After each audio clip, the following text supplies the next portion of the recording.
El monitor cardíaco soltó un pitido agudo y constante que heló la sangre de todos en la sala de urgencias. El cirujano más arrogante del hospital, fuera de sí, gritó a la enfermera nueva que se apartara de la camilla. Ella no se movió ni un centímetro. En cambio, extendió la mano y tomó el bisturí con una calma que no encajaba con el caos que la rodeaba. Segundos después, las puertas del hospital se abrieron de golpe y un hombre enorme, con uniforme de operaciones especiales, entró como una tormenta. Se detuvo en seco al verla. Y entonces, ante el asombro de todos, aquel gigante levantó la mano y le dedicó un saludo militar perfecto. Las puertas automáticas del Hospital Universitario de La Paz, en Madrid, casi nunca dejaban de moverse un viernes por la noche, pero aquel turno era distinto. El aire olía a alcohol, a desinfectante y al hierro dulce de la sangre reciente. En medio de aquel torbellino de camillas y gritos se encontraba Elena Vidal, una enfermera itinerante de 32 años que, según su expediente, venía de un pequeño pueblo de Extremadura. Llevaba apenas 3 semanas en el hospital. Hablaba poco, nunca discutía con los médicos y vestía un uniforme holgado que ocultaba por completo su figura. La supervisora de enfermería, Pilar, una veterana con casi 30 años de experiencia, apreciaba a Elena, aunque en más de una ocasión había comentado que aquella chica de pueblo parecía carecer del instinto necesario para sobrevivir en un hospital de referencia como aquel. Nadie sospechaba nada distinto en ella. Pero nadie se atrevía a maltratar tanto a su personal como el doctor Alberto Duque. Duque era el jefe de cirugía de trauma, heredero de una familia con generaciones enteras en la junta directiva del hospital. Alto, impecable incluso a las 3 de la madrugada, poseía un ego tan desmedido que apenas cabía por las puertas dobles del quirófano. Era brillante con el bisturí, pero un tirano con su equipo. Despedía enfermeras por errores mínimos, por respirar demasiado fuerte durante una intervención delicada. Enfermera Vidal, ladró Duque una noche, su voz cortando el ambiente como un látigo. Elena se acercó de inmediato, con expresión sumisa y neutra. Le pedí una pinza Kelly, no un juguete de plástico. ¿Es que en su pueblo no enseñan nada útil?, le espetó, arrancándole el instrumento de la mano sin siquiera mirarla. Mis disculpas, doctor, murmuró ella, retrocediendo un paso, con las manos entrelazadas frente al cuerpo. Pero si alguien se hubiera fijado de verdad, habría notado las señales.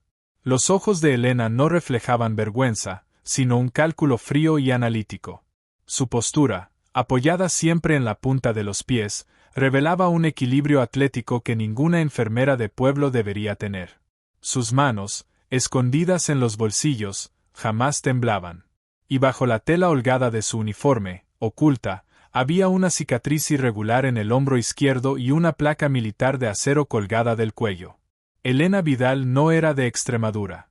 Enfermera itinerante era solo la tapadera civil de la teniente Elena Ortiz, médico de combate de la Unidad de Operaciones Especiales del Ejército de Tierra, con más de 7 años de experiencia en zonas de conflicto, desde el Sahel hasta misiones clasificadas en Oriente Próximo.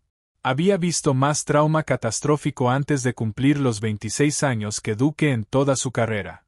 Se encontraba en una rotación civil obligatoria, un periodo de enfriamiento tras una operación en Malí que había salido terriblemente mal. Durante 3 semanas, el plan de pasar desapercibida había funcionado a la perfección. Entonces, el teléfono rojo de la pared sonó con un timbre distinto al habitual. Era la línea directa de emergencias. Pilar descolgó y su rostro perdió el color en cuestión de segundos. Código de catástrofe, gritó, con la voz quebrada. Explosión masiva en el puerto de Algeciras. Colapso estructural, fuego, metralla. Vienen al menos 20 heridos críticos en los próximos 5 minutos. Todo el personal disponible, ya. La sala de urgencias estalló en movimiento. Duque, extrañamente eufórico ante el caos, se colocó al frente del box 1, atándose una bata limpia. Vidal, quédese junto a la puerta y encárguese de traer sangre del banco. No se me interponga, ordenó con desprecio. Sí, doctor, respondió ella en voz baja, dando un paso hacia las puertas correderas mientras, afuera, El aullido de las sirenas crecía hasta convertirse en un rugido ensordecedor que anunciaba que aquella noche nada volvería a ser igual. Las puertas de la ambulancia se abrieron de par en par y el aire de la noche entró cargado de un olor acre a diésel quemado y a carne chamuscada. Los primeros paramédicos irrumpieron empujando una camilla empapada en sangre. Varón, unos 35 años, sin identificar, gritó el paramédico al mando, con la respiración entrecortada. Traumatismo por aplastamiento en extremidades inferiores. Contusión torácica masiva. Tensión arterial apenas registra, 7/4. Frecuencia cardíaca 140. Está sangrando por dentro y no localizamos el origen. Al box 1, ordenó Duque, situándose junto a la mesa. A la de 3, cambio. El paciente fue trasladado con esfuerzo. Era un hombre corpulento, de más de 100 kilos de músculo, cubierto de hollín y polvo de escombros. Su ropa había sido cortada casi por completo, pero Elena, desde su posición junto a la pared, captó detalles que nadie más advirtió. Los restos del pantalón no eran de tela común, sino un tejido balístico reforzado, de uso exclusivamente militar. Alrededor del muslo derecho colgaba, chamuscada, la correa de una funda táctica de pierna. Y en el antebrazo izquierdo, bajo una capa de grasa y sangre, se distinguía un tatuaje descolorido, un águila sujetando un fusil y un ancla. Operaciones especiales, pensó Elena, sintiendo como su pulso se aceleraba levemente. ¿Qué hace un operador de élite en una explosión en un puerto comercial? Vamos a examinarlo, ladró Duque, arrancando el resto de la tela del torso del hombre. Pilar, 2 vías de grueso calibre, ya. Empecemos a transfundir sangre o negativo. Necesito una ecografía para descartar sangrado interno. Elena observaba desde la periferia, con la mirada fija en el pecho destrozado del paciente. Duque trabajaba rápido, pero con suposiciones civiles, ajenas por completo a lo que realmente tenía delante. El médico pasó el transductor sobre el abdomen del hombre, frunciendo el ceño. Hay líquido alrededor del corazón, anunció con voz firme, señalando la pantalla borrosa. Taponamiento cardíaco. El traumatismo debió romper algo. Necesito una bandeja de pericardiocentesis, ahora. Voy a drenar el saco pericárdico. Pero los ojos de Elena se movieron del monitor al cuello del paciente y luego a una pequeña herida, casi invisible, oculta bajo un pliegue de piel desgarrada justo debajo de la clavícula derecha. Los bordes de la herida eran perfectamente circulares, rodeados de un anillo negro de pólvora. Eso no es metralla, pensó Elena, con su entrenamiento militar imponiéndose sobre la máscara civil que había mantenido durante semanas. Es un disparo. Bala subsónica, perforante. Se desvió al entrar. Miró el cuello del hombre. Las venas yugulares estaban dilatadas, gruesas como cuerdas azules bajo la piel, y la tráquea se desviaba visiblemente hacia la izquierda. Doctor Duque, dijo Elena, su voz cortando el ruido de la sala. Ya no era el tono sumiso de la enfermera de pueblo. Era firme, precisa, sin una sola grieta de duda. No es un taponamiento cardíaco. Tiene un neumotórax a tensión. El pulmón derecho colapsó por una herida de proyectil bajo la clavícula, y el aire atrapado está aplastando el corazón. Duque se quedó paralizado, mirándola como si un mueble hubiera cobrado vida y le hablara. Perdón. Mire su tráquea, doctor, insistió Elena, dando un paso al frente. Se desvía hacia la izquierda. Mire la distensión yugular. La ecografía está captando tejido desplazado, no líquido. Si le clava esa aguja en el corazón ahora, lo va a matar. El rostro de Duque enrojeció de furia. Delante de todo su equipo, una enfermera novata acababa de cuestionar su diagnóstico. Retroceda, novata, escupió Duque, su voz retumbando contra los azulejos. No necesito que una limpiabacinicas de pueblo juegue a ser médico. Está fuera de su nivel. Pilar, tráigame esa bandeja ahora mismo. En ese instante, el cuerpo del paciente convulsionó violentamente. El monitor cardíaco, que hasta entonces pitaba a un ritmo acelerado y desesperado, cayó de golpe en un patrón errático y aterrador. «Se está parando», gritó alguien. «Traigan las palas», ordenó Duque, con el pánico finalmente resquebrajando su fachada arrogante. Cargando a 200. Iba a matarlo. Duque estaba a punto de electrocutar el corazón de un hombre agonizante sin resolver el verdadero problema que lo estaba asfixiando por dentro, y Elena supo, en ese preciso instante, que no había tiempo para seguir fingiendo ser quien no era. Elena no lo pensó 2 veces. Actuó. Con una velocidad que no encajaba con ninguna enfermera civil, apartó a Pilar de un movimiento certero, interceptó una bandeja quirúrgica y tomó una aguja de descompresión de grueso calibre. «Oiga, ¿qué demonios cree que hace?», gritó Duque mientras Elena lo empujaba a un lado con el hombro sin la menor vacilación. Ella lo ignoró por completo. No midió, no dudó, no pidió permiso. Guiada por una memoria muscular forjada en la parte trasera de helicópteros bajo fuego enemigo, localizó el segundo espacio intercostal del hombre y hundió la aguja profundamente en su pecho. Un silbido violento de aire escapó del cubo de la aguja. Al instante, las venas hinchadas del cuello del paciente se desinflaron. El monitor, que segundos antes anunciaba una muerte inminente, saltó milagrosamente a un ritmo rápido pero regular. La tensión arterial se disparó de nuevo a un rango compatible con la vida. La sala quedó en un silencio absoluto. Solo se escuchaba el pitido constante del monitor estabilizado. Pilar miraba a Elena con la boca abierta. El resto del personal permanecía paralizado. Duque temblaba de una rabia descontrolada. «Usted», susurró, con la voz quebrada de furia. «Está loca. Voy a hacer que le retiren la licencia. Voy a hacer que la arresten por agresión.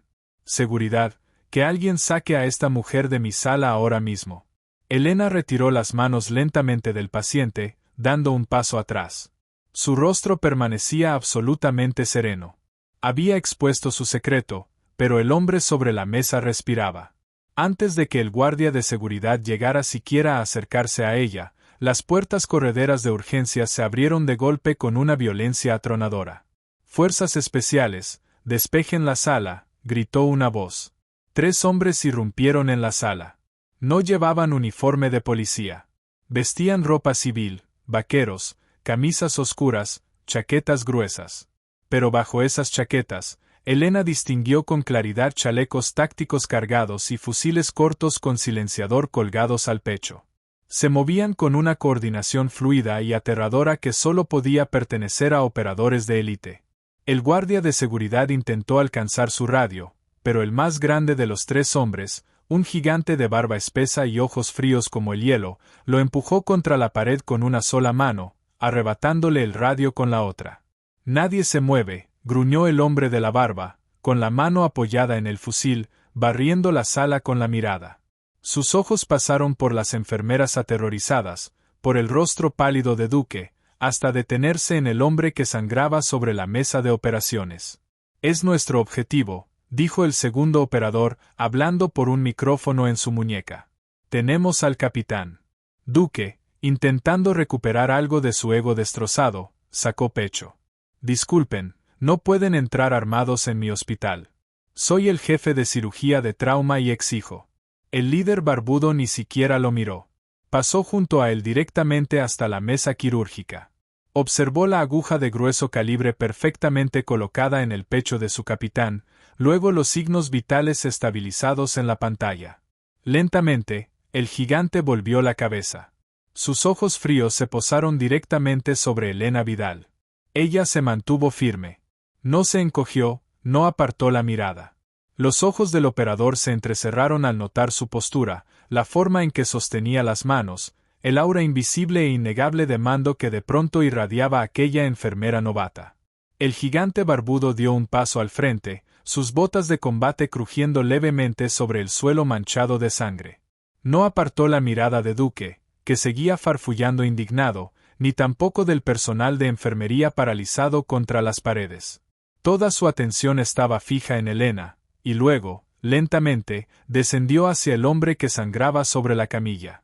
Se inclinó, examinando el ángulo exacto de la aguja, la colocación perfecta en el segundo espacio intercostal, la estabilización inmediata de los signos vitales.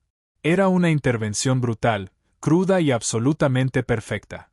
¿Quién le hizo esta descompresión?, preguntó el operador, con una voz grave y áspera que apenas se elevaba sobre el ruido ambiental de la sala, pero que imponía un silencio instantáneo y aterrador. como si el destino mismo estuviera a punto de revelar un secreto que cambiaría para siempre la forma en que todos en aquella sala veían a la mujer que hasta hacía unos minutos consideraban solo una novata. Exijo que abandonen mi urgencia de inmediato, chilló Duque, recuperando por fin una pizca de su arrogancia. Esta enfermera enferma agredió a mi paciente. Lo apuñaló sin autorización, y voy a hacer que los arresten a todos ustedes. Ahora retrocedan o los mandaré a prisión federal. El operador barbudo por fin volvió la cabeza para mirar al cirujano. No gritó. No parpadeó. Simplemente metió la mano en su chaleco táctico, sacó una pesada credencial de cuero negro y la abrió a escasos centímetros de la nariz de Duque. La placa dorada brilló bajo las luces fluorescentes. Sargento primero Marcos Roldán, Unidad de Operaciones Especiales, dijo el gigante, con un tono completamente desprovisto de calidez. Esta instalación queda ahora bajo control militar. Baje la voz, doctor, o lo esposaré a ese carro de emergencias y lo dejaré mirando. La boca de Duque se cerró de golpe. El color abandonó su rostro con tal rapidez que pareció a punto de desmayarse. Roldán volvió su atención hacia Elena. Estudió su uniforme holgado, la postura sumisa que había mantenido durante 3 semanas enteras, y entonces sus ojos se clavaron en los de ella. Vio la ausencia total de miedo. Vio ese desapego analítico y frío que solo nace de años de triaje en combate catastrófico. Las enfermeras civiles no diagnostican una herida de entrada subsónica bajo una capa de escombros, dijo Roldán en voz baja, acercándose a un paso de ella, y tampoco descomprimen a ciegas un neumotórax a tensión con una aguja del 14 sin una radiografía. ¿Quién demonios es usted? Elena sostuvo su mirada. Lentamente, con deliberada calma, introdujo su mano ensangrentada bajo el cuello holgado de su uniforme. Sacó una cadena de plata pesada por encima de la cabeza. Las placas de identificación tintinearon con fuerza en el silencio absoluto de la sala. Las extendió hacia él. Roldán miró el metal grabado. Sus ojos se abrieron una fracción de segundo. Ortiz, Elena. Teniente. Ejército de Tierra Español. El gigante retrocedió medio paso, sus botas chocaron entre sí, su columna se enderezó de golpe. Y allí, en medio de una sala de urgencia civil cubierta de sangre y envoltorios estériles, aquel operador de élite, fuertemente armado y temido por todos, levantó la mano y entregó un saludo militar perfecto, impecable. Mi teniente, dijo Roldán, con una voz cargada de un respeto absoluto e inconfundible. La sala entera dejó de respirar. A Pilar se le cayó un rollo de gasa, que rebotó por el suelo siendo el único sonido perceptible. Duque parecía haber sido alcanzado por un rayo, con la mandíbula completamente desencajada. La enfermera novata y silenciosa que había humillado durante 3 semanas era, en realidad, una oficial de alto rango del ejército. Descanse, sargento, dijo Elena, y su voz cambió por completo. El tono sumiso y tímido de la enfermera Vidal desapareció, sustituido por el mando absoluto y templado de la teniente Ortiz. ¿Cuál es la situación?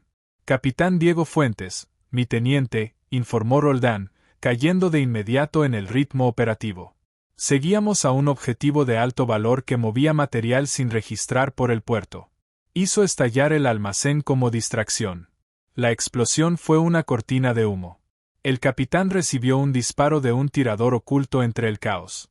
Lo subimos al primer autobús civil que encontramos. Antes de que Elena pudiera responder, el monitor cardíaco detrás de ellos estalló en una alarma frenética y aguda. Su tensión está cayendo, gritó Pilar, saliendo de su asombro al ver la pantalla parpadear en rojo. 6/3 y bajando. Está sangrando de nuevo. Elena giró de inmediato hacia la mesa. El neumotórax estaba resuelto, pero la bala había causado un daño mucho más profundo. El costado derecho del capitán se hinchaba de forma masiva, un hematoma enorme formándose bajo la piel. El proyectil se desvió y rozó la arteria subclavia, diagnosticó Elena al instante. Se está desangrando dentro del tórax. Necesita una toracotomía ahora mismo o estará muerto en 90 segundos. Y en ese momento todas las miradas de la sala se volvieron hacia Duque, esperando ver si el hombre que tanto la había humillado sería capaz de salvar la vida que solo ella podía rescatar. Doctor Duque, ordenó Elena, su voz cortando como un disparo. Póngase los guantes. Tiene que abrirle el tórax y pinzar esa arteria. Duque retrocedió, con las manos temblando violentamente. No, no puedo. No sin un cirujano vascular. La subclavia está demasiado profunda. El campo estará lleno de sangre. Tendría que pinzar a ciegas. Necesitamos prepararlo para quirófano. Traigan la máquina de circulación extracorpórea. No tenemos 20 minutos para preparar un quirófano, cobarde, rugió Elena. Tenemos segundos. No lo voy a hacer, gritó Duque, su ego desmoronándose por completo ante el caos real de la batalla. Es una sentencia de muerte. No voy a tener un cadáver en mi mesa porque ustedes, los militares, trajeron un moribundo a mi urgencia. Roldán apretó su fusil, dando un paso al frente con furia asesina en la mirada, pero Elena extendió un brazo para detenerlo. Sargento, asegure esas puertas, ordenó con una calma escalofriante. Que no entre nadie. Pilar, tráeme un bisturí del 15, un separador de costillas y 4 pinzas Kelly. Ahora. Mi teniente, no puede, balbuceó Duque, retrocediendo. No tiene privilegios quirúrgicos aquí. Elena lo ignoró por completo. Tomó una bata estéril y se colocó unos guantes limpios sobre las manos ensangrentadas. Se colocó a la cabecera de la mesa, desplazando por completo al jefe de cirugía. Hágase a un lado, novato, dijo Elena con frialdad, repitiendo exactamente las palabras que él le había lanzado minutos antes. Pilar colocó el bisturí en la mano expectante de Elena. Sin un solo milímetro de duda, ella trazó un corte amplio y firme a lo largo del costado derecho del capitán. La sangre brotó de inmediato, pero Elena no se inmutó. Estaba de vuelta en el desierto, de vuelta en los túneles subterráneos donde había aprendido a no titubear jamás. Separador, exigió. Pilar le entregó el instrumento metálico. Elena lo introdujo en la incisión y abrió el tórax del capitán con una fuerza brutal pero necesaria. Un torrente de sangre oscura se derramó sobre la mesa, empapando su uniforme. Succión, pidió, hundiendo las manos directamente en la cavidad torácica. Fuera de la sala, el infierno se desató. Un estruendo seco resonó por el pasillo, seguido del cristal haciéndose añicos. El objetivo no solo había huido del puerto, había enviado un equipo para rematar al capitán. Roldán y sus hombres se desplegaron al instante, moviéndose como depredadores silenciosos, sus fusiles alzándose en perfecta sincronía. Contacto al frente, murmuró Roldán por su radio, mientras los disparos resonaban en la sala de espera y los gritos del personal civil se perdían entre el estruendo. Dentro del box, Duque se acurrucaba detrás de un contenedor de residuos, sollozando. Elena ni siquiera levantó la vista. Todo su universo era la cavidad abierta y palpitante del capitán. Lo estoy perdiendo, mi teniente, gritó Pilar sobre el ruido de los disparos. La tensión sigue bajando. Vamos, testarudo, susurró Elena, hundiendo los dedos más profundo. No te atrevas a morirte en mi mesa, hoy no. Ahí, su dedo rozó un desgarro grueso y palpitante, el borde seccionado de la arteria subclavia. Pinza, gritó. Pilar le colocó una pinza Kelly en la mano libre. Guiándose solo por el tacto, Elena deslizó las mandíbulas de acero a lo largo de su propio dedo, encontró el vaso desgarrado y cerró con fuerza. El sangrado torrencial se detuvo al instante. La tengo, respiró Elena, con los brazos temblando por la adrenalina. Fuera, los disparos cesaron abruptamente. Despejado, resonó la voz de Roldán a través de las puertas destrozadas. El monitor dentro del box se estabilizó, su pitido rítmico sonando como una campana de victoria. Elena extrajo con unas pinzas el proyectil deformado y lo dejó caer en una bandeja metálica con un tintineo seco. Guarden esto para el fiscal militar, dijo, alzando por fin la mirada. La sala parecía zona de guerra, cristales por todo el suelo, las puertas metálicas marcadas por impactos de bala. Roldán entró, su fusil bajo pero sus ojos aún alerta. Está estable, dijo Elena, quitándose los guantes destrozados. La arteria está pinzada. Necesitará un injerto vascular, pero sobrevivirá al traslado a una instalación militar. Que baje el helicóptero ya. Roldán observó a la mujer frente a él, cubierta de sangre, el cabello pegado a la frente por el sudor, y sin embargo irradiando una autoridad absoluta e inquebrantable. Miró de reojo a Duque, todavía tirado en el suelo, temblando dentro de su bata quirúrgica impecable e inútil. El contraste no podía ser más brutal. El helicóptero llega en 3 minutos, mi teniente, anunció Roldán, dando un paso al frente. Por segunda vez esa noche, el imponente operador de élite le dedicó un saludo perfecto y rígido. Pero esta vez no era solo un reconocimiento de su rango. Era un reconocimiento de su dominio absoluto del campo de batalla, sin importar dónde estuviera. Sería un honor servir bajo su mando, donde sea y cuando sea, mi teniente, dijo Roldán con voz cargada de sinceridad. Elena esbozó una sonrisa cansada y devolvió el saludo con precisión impecable. Llévense a su capitán a casa, sargento. Mientras el equipo preparaba la camilla para el traslado, envolviendo al capitán en mantas térmicas y sacándolo hacia el helipuerto, Pilar se acercó a Elena con lágrimas en los ojos, una mezcla de asombro profundo y orgullo inmenso. Extremadura, susurró Pilar. Es un lugar bonito para visitar, respondió Elena en voz baja. Se acercó al rincón donde Duque por fin lograba levantarse del suelo, con el rostro marcado por la humillación absoluta. Él abrió la boca para intentar rescatar algún resto de su dignidad destrozada, pero Elena simplemente pasó de largo, cruzó las puertas destrozadas de la sala de urgencias y desapareció en la noche, dejando atrás al cirujano arrogante entre los restos de su propio orgullo.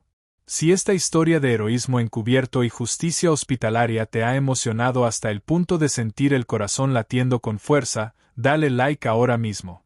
No olvides compartir este drama médico y militar con tus amigos y suscríbete a nuestro canal para más historias intensas y sorprendentes donde la arrogancia se enfrenta a la verdadera excelencia. ¿Qué habrías hecho tú en el lugar de Elena? Déjanos tu comentario y cuéntanos.